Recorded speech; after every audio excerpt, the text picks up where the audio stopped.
వ్యాప్తంగా కూడా task force teams అన్ని కూడా ఇన్స్పెక్షన్ చేసి ఎక్కడ కూడా నకిలీ విత్తనాలు అనేవి లేకుండా మన జిల్లాల రైతులకంతా కూడా అసలు సిసలైన మంచి నాణ్యమైన విత్తనాలు అవైలబుల్గా పెట్టడం జరుగుతుంది.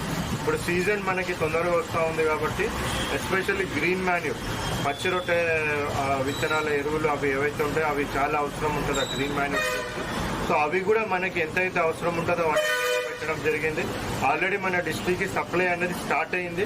సో వాటిని కూడా ఈ వీక్ లో మాక్సిమం అవన్నీ కూడా తెప్పించి రైతులకు కూడా ఎక్కడ ఇబ్బంది లేకుండా ఎక్కడెక్కడైతే మనకు సోవింగ్ సీజన్ తొందరగా స్టార్ట్ అవుతుందో ఆ మండల్స్లలో మనం ఫస్ట్ ప్లేస్ చేయడం జరిగింది. ఆ మండల్స్లలో కూడా ఈ గ్రీన్ మాన్యూర్ సీడ్స్ సో ఏవైతే ఆ పచ్చి రొట్టె విత్తనాలు ఉంటాయో అవన్నీ కూడా అవైలబుల్ పెట్టి మరి రైతులకు ఎక్కడ కూడా ఇబ్బంది కలగకుండా సో అన్ని ఏర్పాట్లు కూడా ఈ సీజన్ కి చేయడం జరుగుతూ ఉంది. నేను ఆనరబుల్ ముఖ్యమంత్రి గారు కూడా వీడియో కాన్ఫరెన్స్ కలెక్టర్లందరితో కూడా తీసుకొని నకిలీ విత్తనాల మీద అప్రమత్తంగా ఉండాలి, వాళ్ళ మీద చర్యలు కూడా ఎవరైనా నకిలీ విత్తనాలు చేసినవి తీసుకోమని కూడా ఆదేశాలు